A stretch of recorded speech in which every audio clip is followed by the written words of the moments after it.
Oke deh, knock knock, who's there? Hada, Oke. hada who? Halo, halo Ki. Halo Kak Nurul. Iya, wah Silakan dari masuk. suaranya nampak apa Kak? Gimana Kak? Silakan masuk kan tadi ketok-ketok toh. Jadi silakan Oh aku iya bilangnya toh. selamat datang. Silakan masuk. Oh terima kasih. Ya aku udah masuk nih ya ciceknya ya.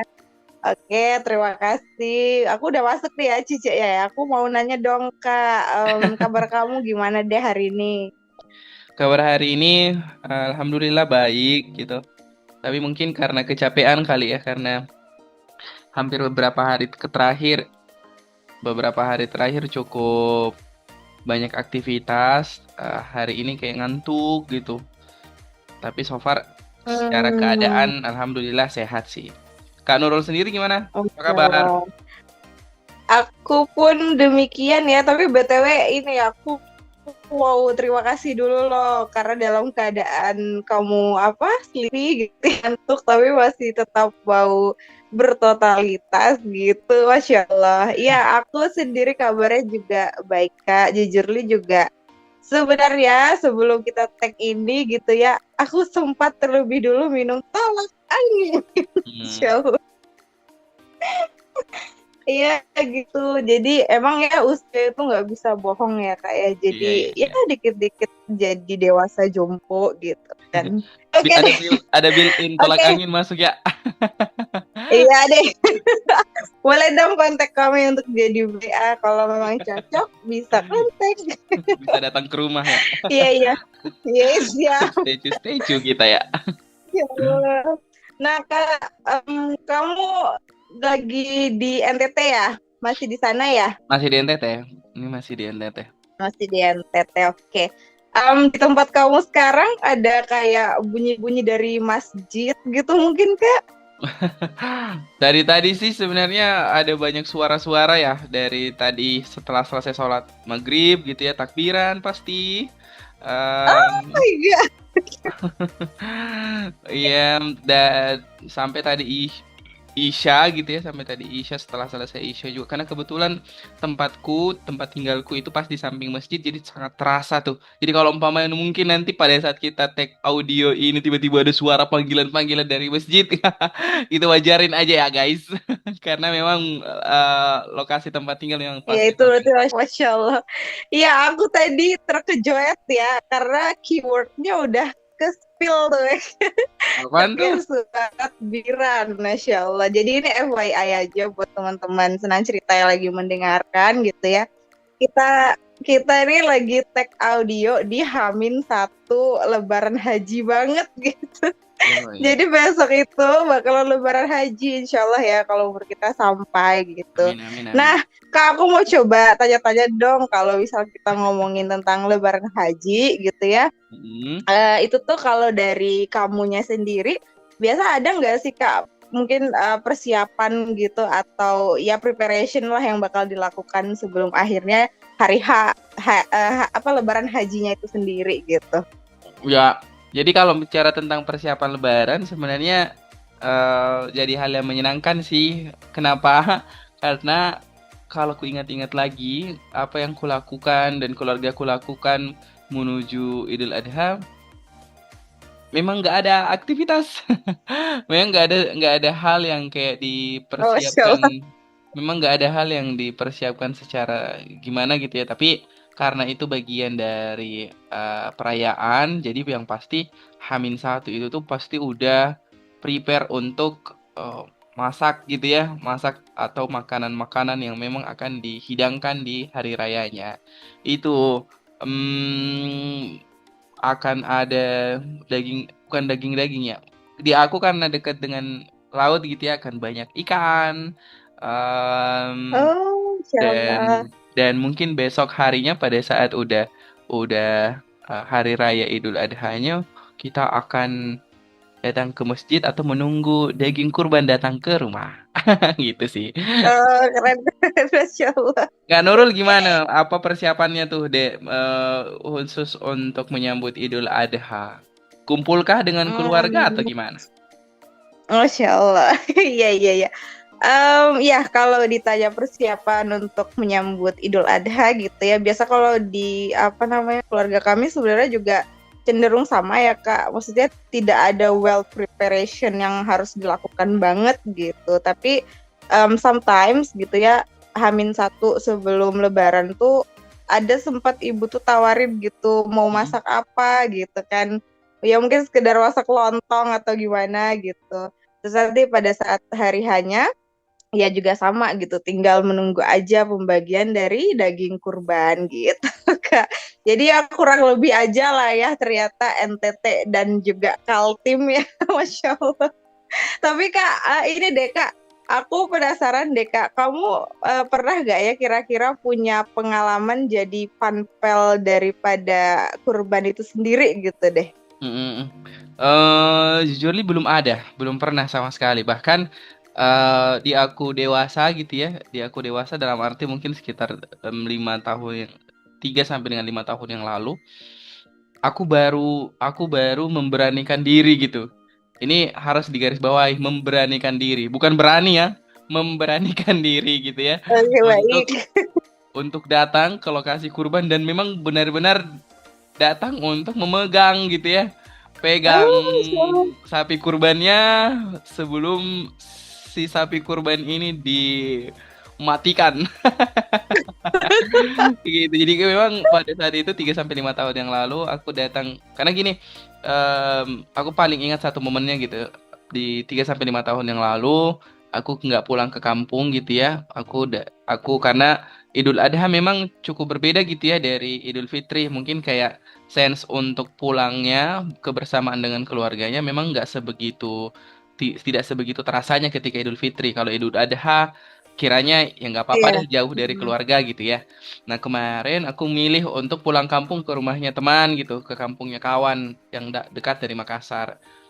Aku datang ke sana terus tiba-tiba karena itu desa gitu ya, itu salah satu daerah desa, gotong royong masyarakatnya juga masih sangat terasa. Tiba-tiba salah satu pihak desa itu datang ke rumah teman yang saya tempati nginap gitu. Gimana? Karena mungkin lihat badanku ya, badanku kan cukup gede gitu ya. Si Uki harus datang untuk pegang Masya sapi Allah. gitu. Wah, padahal itu first timeku banget tuh.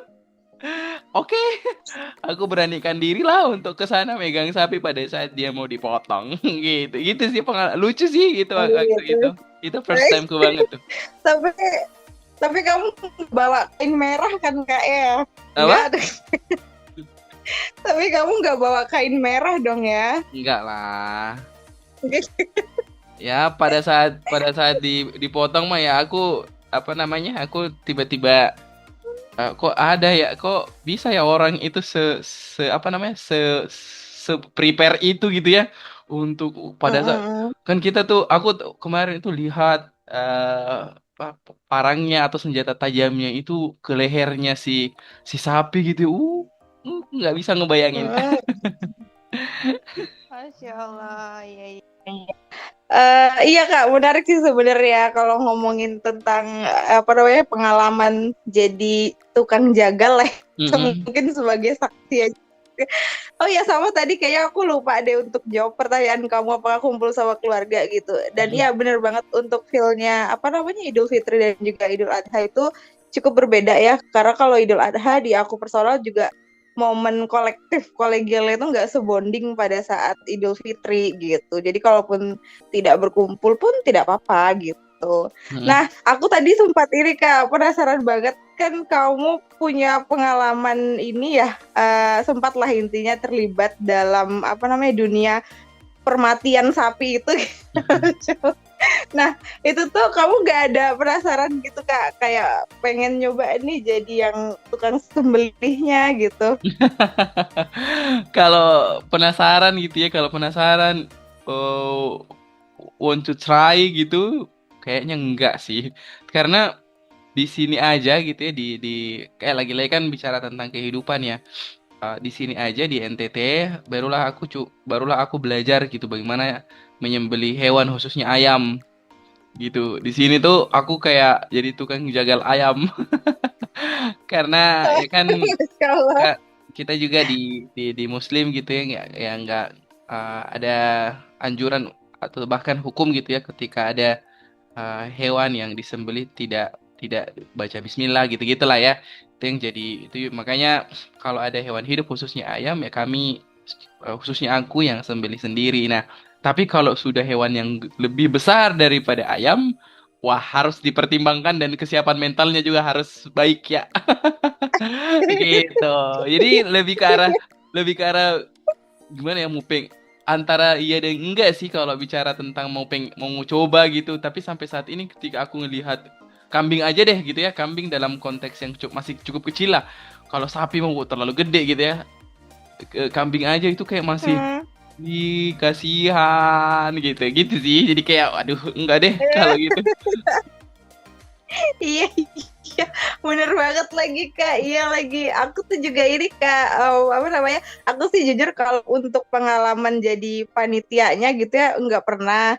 Tapi Mm-mm. kalau misalnya sekedar penasaran buat lihat proses pemotongan dan penyembelihannya tuh ya beberapa kali kan. Dan tahu gak sih pas pada saat di TKP apa namanya aku tuh penasaran gitu kan cuma pas udah disembelih itu juga yang kayak nangis kayak nggak ngerti banget apa kayak penasaran tapi tuh sedih juga buat dia tuh dibunuh jadi kayak yang ya gimana gitu ya tapi kalau dikasih dagingnya juga mau dimakan nggak jelas. Apalagi kalau umpamanya Iya iya kayak kayak gitu. sapi atau kambing gitu yang pada saat dipotong gitu ya nggak tahu lah terkadang eh, matanya matanya mereka tuh kayak berkaca-kaca gitu jadi kayak wah. Iya, ada yang sampai ini Kak keluar air matanya. Aku pernah Ih, tuh ngeliat yang kayak gitu. Baru yang pas udah disembelih gitu kan, dia tuh yang kayak masih gerak-gerak gitu nah Kak. Kayaknya tuh bagian dari ini ya otot ya yang masih apalah masih kerja lah ya gitu. Itu kayak ya Allah sedih banget. Masya iya. Allah. Meskipun ya, Iya iya meskipun iya. meskipun beberapa kali juga ya aku kayak mencoba gitu, mencoba untuk melihat dari sisi ya ini amanahnya gitu ya, amanah yang diberikan kepada si hewan ini gitu dan bahkan harus bersyukur gitu ya. Si hewan ini Terpilih gitu ya. gitu. Terkadang aku ada juga tuh pemikiran-pemikiran seperti itu dalam kepala aku untuk menetralisir rasa kasihanku. Tapi di lain sisi kayak ada juga perasaan, "Ih, nggak bisa gitu kayak kayak gimana ya melihat hewannya yang tadinya sehat gitu ya, badannya terus diborongin dengan begitu banyak orang gitu ya, diikat, eh, dipotong gitu Iya, kayak wah, ditarik-tarik Pak. Masya mm Allah. gitu sih. Iya bener banget lagi ya itulah ya Masya Allah. Tapi Kak kalau misal udah dapet gitu dagingnya biasa dagingnya kamu olah buat apa tuh Kak? Nah, terkadang sih kalau di keluarga ya dibuat sup gitu ya. Tapi waktu aku mah udah ngerantau, karena kan waktu ngerantau kos-kosan di Makassar aku jarang pulang juga ketika momen Idul Adha. Biasa dapat daging-daging gitu, kami biasa bawa ke teman-teman gitu ya, ke salah satu tempat teman, baru kita nyate bareng-bareng gitu. Kita potong-potong, Oh baru asik kita banget. nyate, tusuk-tusuk, bro, dibakar gitu sih. Lebih lebih ke Oh arah sana. keren. Terus dagingnya keras nggak Kak waktu di sate? Apa? Ada yang Daging. keras, ada yang Oh enggak. iya. Oh, kayaknya harus dibagi tips sih ya biar nggak keras tuh gimana Jadi kalau teman-teman ada yang punya resep membuat sate tidak keras gitu Iya, ya. sate tidak keras boleh banget dibagi ke kita. Karena aku personal juga masih mencari-cari tahu deh supaya daging nggak keras tuh gimana. Kalau terutama yang dibakar ya gitu. Kalau yang direbus, aku pernah ini kan nonton di apa salah satu channel YouTube gitu. Itu tuh ada namanya metode 732 kok 735 gitu kalau nggak salah. Gimana Jadi tuh? dia direbus 7 menit pertama direbus gitu kan, tapi sambil ditutup gitu panci atau alat yang buat rebusannya gitu. Jangan pernah dibuka. Nanti setelah 7 menit direbus, matikan kompornya, matikan apinya, diemin sampai 12 menit. Nah, setelah selesai didiemin 12 menit, rebus lagi selama 3 atau 5 menit gitu. Jangan dibuka, intinya jangan dibuka penutup pancinya itu gitu. Jadi 7 3 Iya pokoknya gitulah 10 menit 12 menit atau 15 menit lah, aku lupa kayak gitu Kak. Dan itu bener sih, pernah aku cobain, alhamdulillah berhasil sih Kak, Masya Allah. Asik. Malam hari ini kita jadi kelas masak ya. Ya, demo masak ya. Iya. Iya kayak gitu Kak. Keren banget berarti ya. Mm-mm. Nyate-nyate gitu ngegrill, Masya Allah. Oke. Tapi kayaknya kalau kita sekedar ngomongin apa ya Kak, hal-hal yang bersifat perdagingan dalam kurban tuh kayaknya kurang gitu ya. Kayaknya akan lebih ahsan gitu ketika kita mungkin bisa bagi tentang makna daripada Idul Adha sendiri Wih, deh berat, gitu. berat, Mungkin berat. iya Kak gitu. Em, Gimana ya? Mungkin aku boleh coba bagi dari aku aja dulu kali ya Kak ya. Boleh, boleh Kak, siap. Sebenarnya kalau bicara tentang Idul Adha gitu ya, ini aku mau mau apa namanya, sedikit selayang pandang lah gitu. Asik. Eh Idul Adha itu kalau di keluarga aku personal, di aku deh, di aku sendiri, di aku pribadi itu kayak erat kaitannya. Aku selalu mengingat sama bapak aku gitu. Hmm. Kenapa? Karena biasanya kalau Idul Adha yang seperti sudah kita sampaikan sebelumnya ya, akan ada pembagian daging dan lain sebagainya.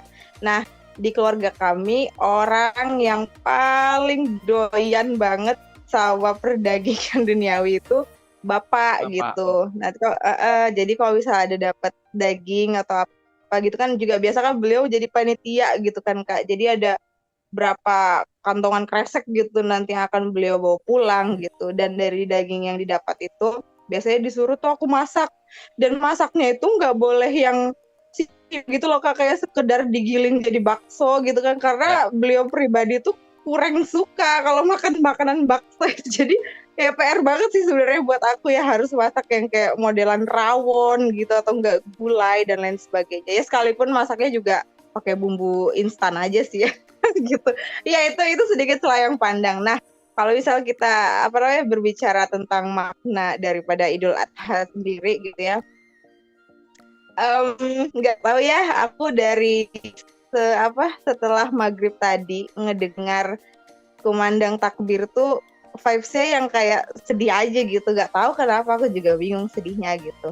Mm-mm. Tapi tuh yang jelas, sampai hari ini aku selalu pahami bahwa Idul Adha itu adalah tentang kurban. Kurban itu kayak ibarat mengajarkan kita sebagai manusia gitu ya, untuk bisa bisa apa ya, ibaratnya tuh kayak kita tuh harus mampu gitu loh Kak, menyerahkan dan membuang segala ego yang masih melekat di kita. Jadi kayak mungkin contoh, manusia itu kan ini ya, rasa memilikinya tuh kan tinggi ya, dan nggak dipungkiri salah satunya itu adalah tentang harta gitu. Mm-mm. Jadi aduh kok jadi kayak mau melo gini ya.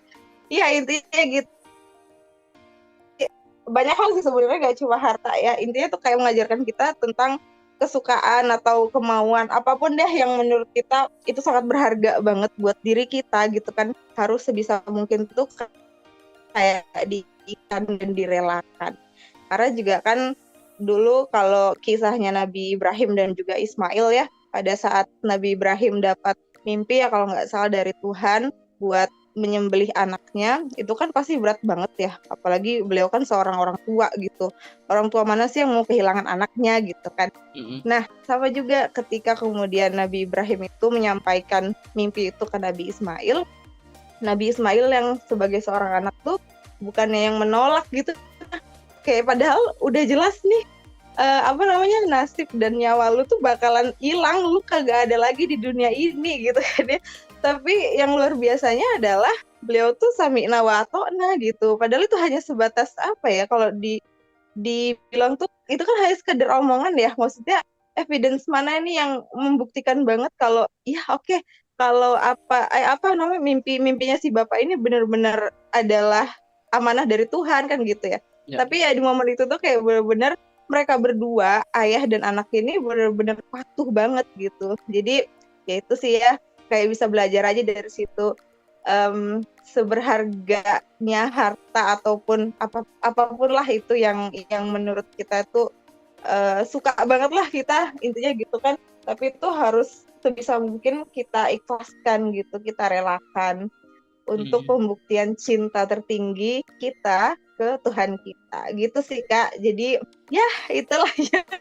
mungkin yang apa ya, aduh aku jadi melo tau Kak, aduh iya kayak gitu sih mungkin kalau maknanya Idul Adha buat aku personal gitu. Kalau dirimu gimana Kak? Iya sih Kak, berulang kali membaca gitu ya, karena kan lagi-lagi ini sesuatu hal yang kayak butuh untuk dipelajari lebih dalam ya. Karena kalau kita mau cari maknanya, kita butuh membaca, kita butuh mendengarkan, kita butuh literatur gitulah ya. Nah, semakin banyak kita mencari Mm-mm. tahu literaturnya, semakin banyak kita membaca, semakin kita takjub gitu. Semakin kita kayak, oh, saking saking taatnya gitu ya. Saking taatnya bisa seperti ininya gitu.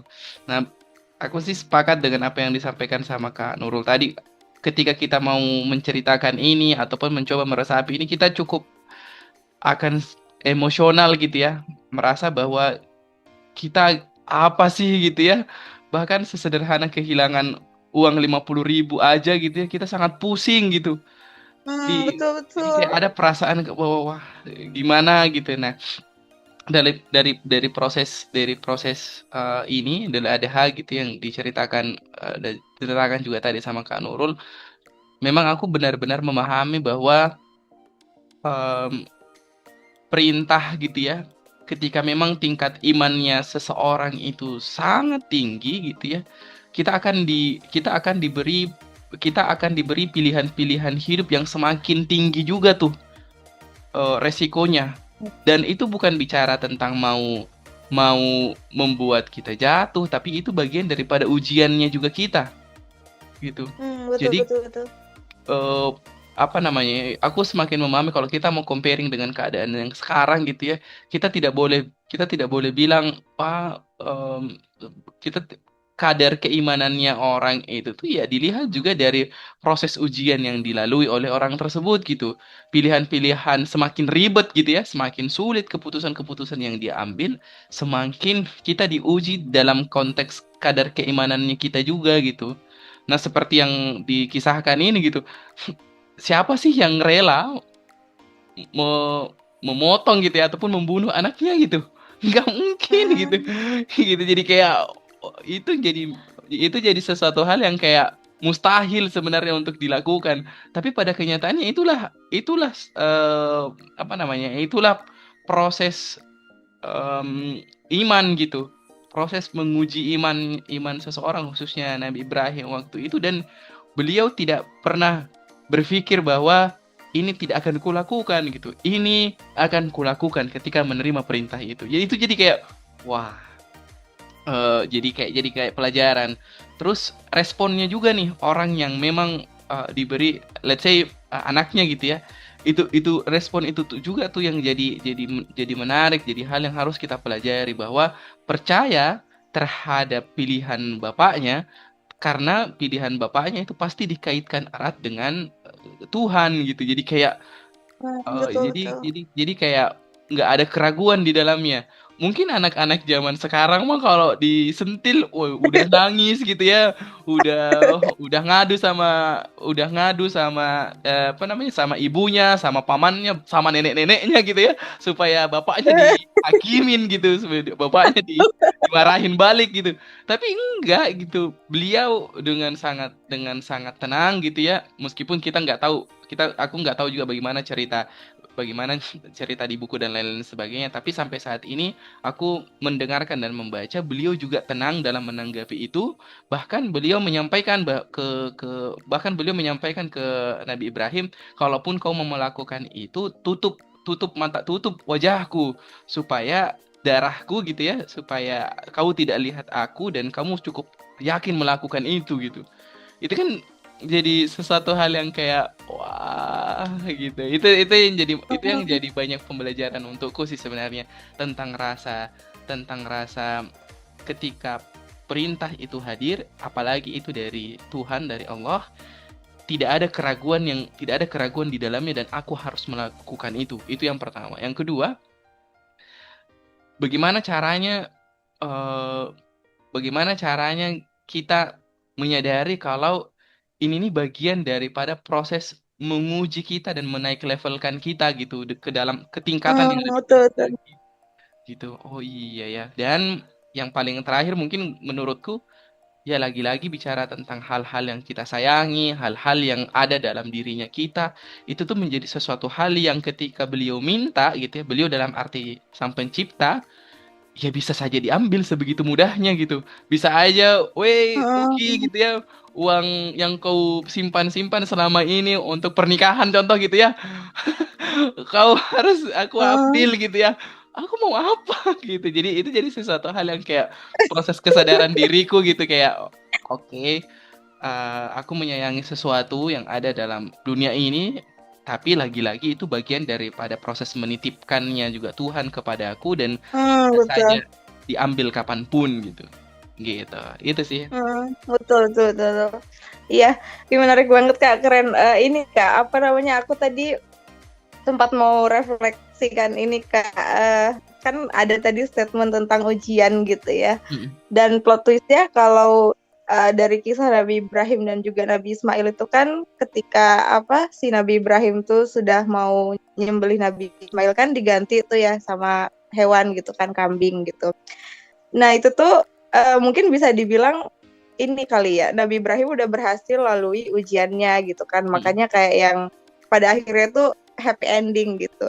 Nah ini aku mau coba refleksikan sama kamu nih Kak. Kira-kira kalau misal bicara tentang ujian ada nggak ya Kak gimana ya nyampeinnya?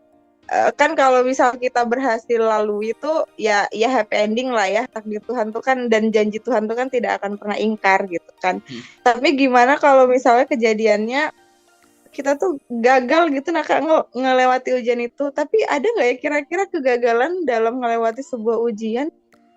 Gimana ya kamu ngerti nggak sih Kak? Ya, Kayak iya. paham nggak sih? Iya, iya.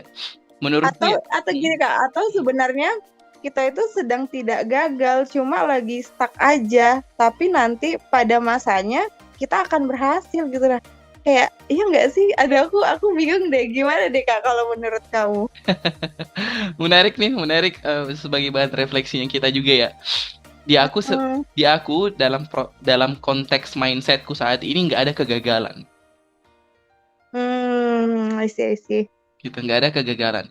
Karena pada kenyataannya, ketika kita melalui melalui itu, ketika kita dipertemukan dengan sebuah pertentangan, meskipun kita tidak keluar dengan ekspektasi yang kita eh, gitu kita kita apa namanya kita kita lakukan gitu ya dalam dirinya kita, tapi akan selalu ada pembelajaran yang kita ambil dari sana gitu. Jadi menurutku bukan bicara tentang bukan hanya sekedar keluar dari masalahnya yang kita sudah jadikan sebagai poin keberhasilan melewatinya, tapi yang harus kita juga lihat adalah bagaimana kita mempelajari proses menuju ke sananya.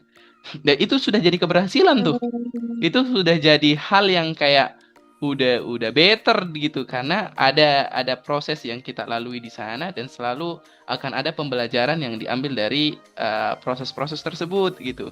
Jadi di aku menurut pemahamanku nggak ada yang gagal dan dalam proses melewati ujian. Mungkin ada waktu gitu ya, ada waktu yang bisa lagi diberikan, ada waktu lebih banyak untuk ada waktu lebih banyak untuk ada dalam kondisi tersebut, tapi di setiap momennya ketika kita sudah pelajari itu bagian daripada proses keberhasilan itu sendiri gitu. Jadi aku kayak tidak cukup sepakat gitu ya ataupun punya mindset yang bilang aku gagal nih keluar dari masalah gitu atau keluar melihat pertentangan. Ketika kamu berusaha untuk keluar aja itu sudah jadi hal baik sebenarnya. Tapi karena kita mungkin berekspektasi tertentu gitu ya dalam proses keluar dari masalahnya, tapi tidak tercapai, itu yang membuat kamu cukup kebingungan. Itu aku merasa bahwa belum keluar dari masalah nih, padahal udah keluar, udah menuju keluar aja prosesnya. Yang penting kamu pelajari itu, gitu. Di akunya ya seperti itu. I see. Menurutmu Tapi gimana? aku jujur tadi sebenarnya bertanya, Hmm, Masya Allah. Iya iya iya Kak, aku juga sepakat sih sebenarnya dengan apa yang Kak Uki sampaikan gitu Kak. Tapi ini Kak, aku tertarik lagi nih. Gimana kalau gimana ya Kak? Gini gini, gimana kalau misalnya ada orang itu yang merasa ini tuh set ending gitu. Nah, maksud aku apa ya kira-kira indikator yang menyebab gimana ya yang bikin itu tuh set ending atau justru sebenarnya set ending itu bukanlah final daripada resultnya itu sendiri gitu. Nah, ngerti gak Kak? Jadi gimana ya? Jadi tuh ya nggak ada kegagalan itu sebenarnya, tapi kenapa ya orang itu berpersepsi kalau ini tuh adalah set ending gitu. Nah, kayak ya udah gagal aja gitu. Ngerti nggak Kak? Iya, Aku juga bingung nyampeinnya. iya, iya, iya. Sip. Lagi-lagi itu, lagi-lagi kita harus memahami bahwa mindset itu tuh jadi hal yang penting gitu ya dalam melihat apakah kita sudah keluar dari masalah atau tidak gitu. Kalau mindsetnya adalah sesuatu hal yang berkaitan erat dengan ekspektasi. Contoh gitu ya, kalau umpamanya kita datang dipertemukan dengan pertentangan, kita berekspektasi keluar dari masalah ketika ada dalam keadaan seperti ini. Kita harus menuju ke sana gitu ya. Ketika itu tidak terwujud, kita kita seolah kita punya pemahaman bahwa kita belum keluar dari masalah gitu. Coba tukar rasa apa Hmm. mindsetnya. Mindsetnya adalah ketika ada pertentangan, ini bukan bicara tentang keluar dari masalahnya, tapi bicara tentang mempelajari proses masalah itu datang, gitu ya, proses masalah itu datang dan mengusahakan aku keluar dari masalah tersebut. Itu kalau mindset itu yang datang, kalaupun sedih gitu ya, set ending gitu ya, set ending kalau umpamanya kita mau set ending, cara berpikirnya itu bukan jadi resultnya, itu bagian dari proses-proses yang akan dilalui lagi nanti gitu. Itu tuh jadi faktor pembedanya. Jadi kupikir eh, penting halnya untuk Oh, mindsetnya berarti gitu. ini Kak ya. Ya, Kak, sorry aku potong ya, Kak. Hmm. Berarti apakah set ending ini hanyalah part of Nice, keseluruhannya gitu, Kak? betul, betul. Itu part of-nya aja, bukan result akhir gitu dari proses-prosesnya. Karena ketika kita mau lihat lebih dalam lagi result akhirnya, itu akan menjadi happy ending sebenarnya. Kenapa? Akan ada pembelajaran-pembelajaran yang dilalui pada saat menuju titik itu gitu. Nah, itu tuh yang jadi apa namanya ya? Itu yang akan jadi faktor yang menjadikan kita lebih lebih baik lagi ke depannya. Kan contoh nih gini, kalau umpamanya ada grafik gitu ya, ada grafik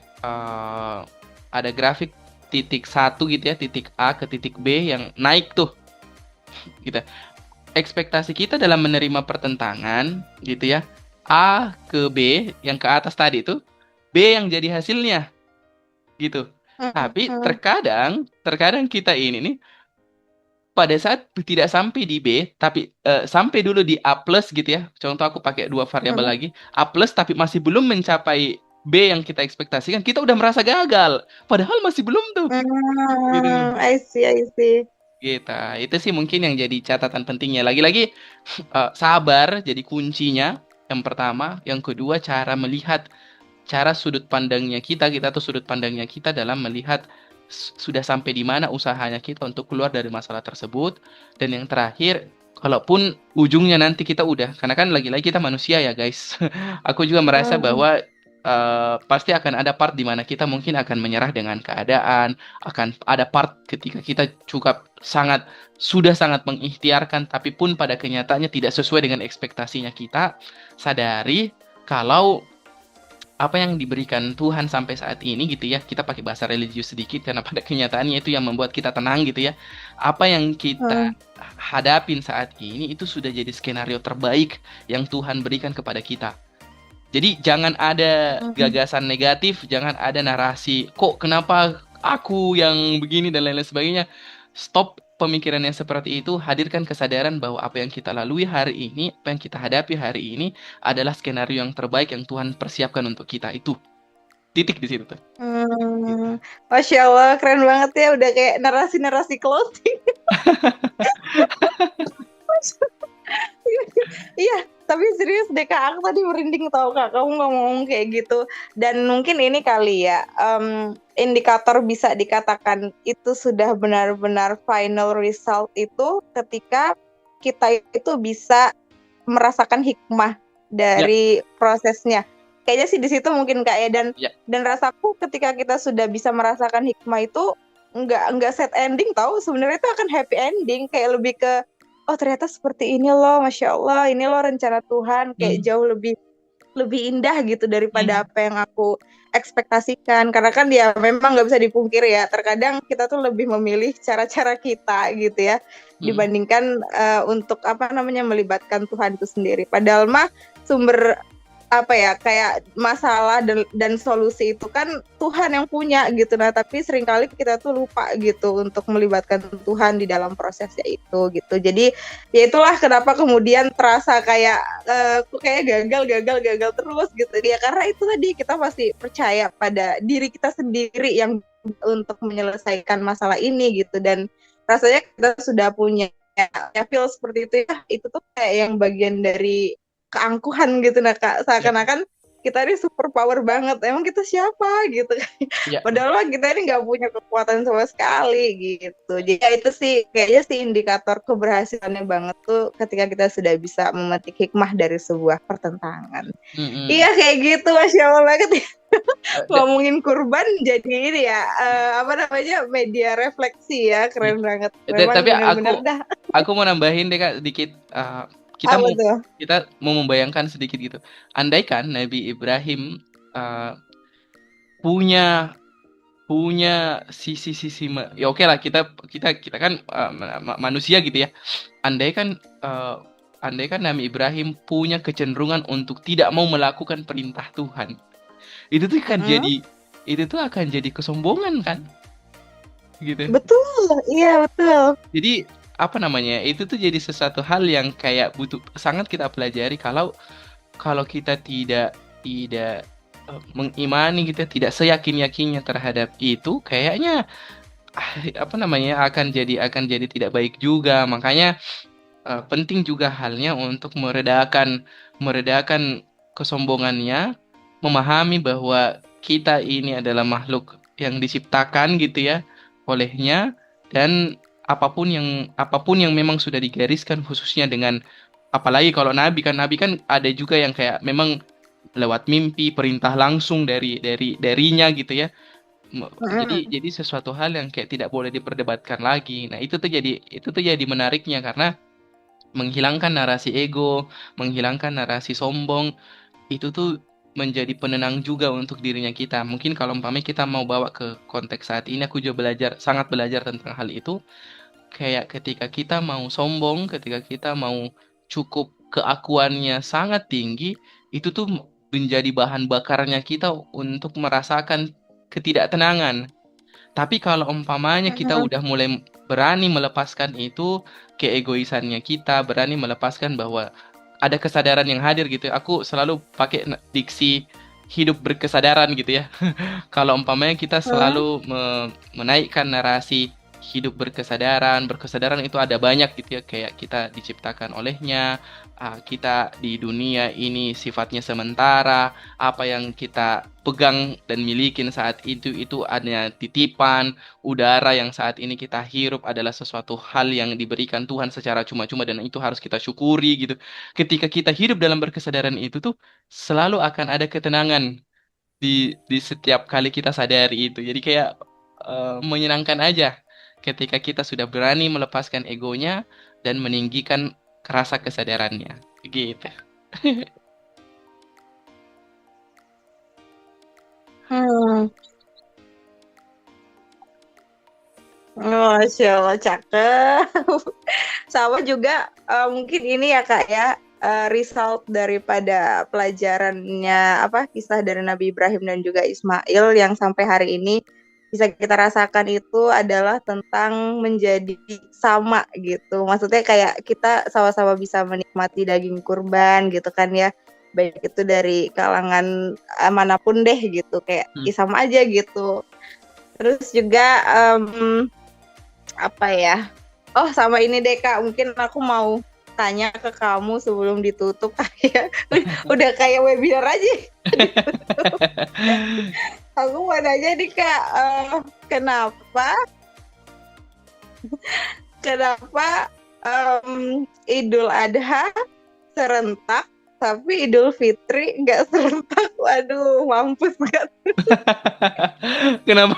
Waduh, kenapa tiba-tiba pertanyaannya eh, cu- cukup harus punya anu ya, latar belakang keilmuan ya? Emang sengaja mau ngejebak. Ya gitu ya, aku cari tahu ChatGPT dulu ya.